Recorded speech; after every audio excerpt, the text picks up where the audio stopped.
A tradition at Boardman High School is encouraging students to honor first responders. Boardman Legacy Lockdown combines the state-mandated lockdown with an opportunity for students to build a relationship with first responders. Mark Zura, the principal at Boardman High School, is joining us to talk about the benefits of the tradition and how the Boardman Legacy Lockdown started. Thank you, Mark, for joining us tonight. Oh, thank you, Derek. So Pleasure to be here. walk us through the Boardman Legacy Lockdown. How is this different from the state-mandated lockdown that we all know?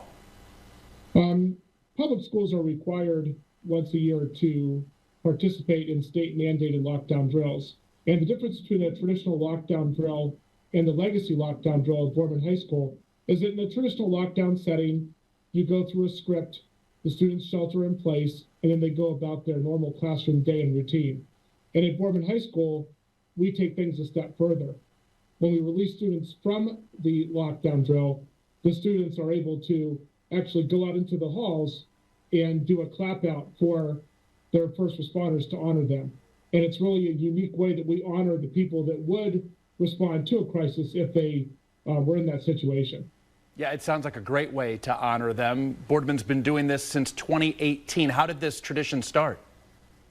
So as a result of the 2018 tragedy at Parkland, the school administration wanted to find a way to not only participate in that state-mandated lockdown, but also increase student comfort in school, because obviously school security and safety is a major concern, not only to students at Boardman High School, but students throughout the country. So this was a way for us to truly help students to become more comfortable and feel safer, and also to put a face with a name to Boardman Police, Boardman Fire, and first responders that would respond. And that way that increases the level of comfort amongst students and the staff.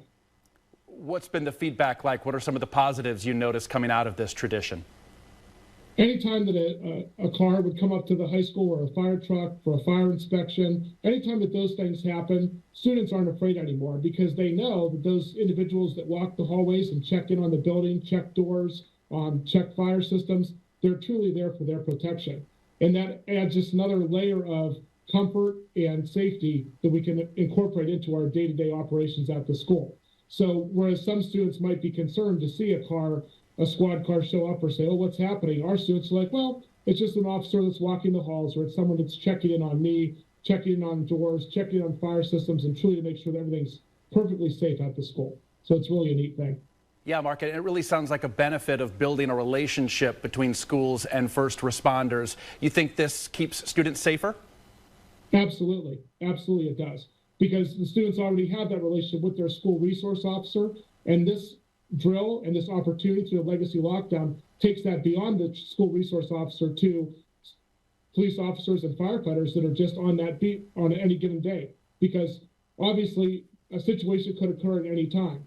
So this way students are comfortable with who is on that shift and who's going to be there to respond should a crisis occur. So it's just a really, really excellent way to take that relationship between the regular school resource officer a step further into police and fire that are assigned on that forgiven beat on a particular day.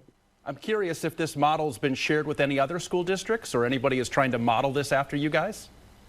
Yeah, we have conversations through our administrative meetings at the Educational Service Center and talk about different ways that we can, incorporate these state-mandated drills into building that relationship. And we are blessed at Boardman with Boardman Police and Fire, but there's other districts that also have a very good relationship. It just helps us to kind of take this relationship a step farther, which we're really proud of. Absolutely. You should be certainly proud of that. Mark Zura, thank you so much for your time tonight. Thank you, Derek.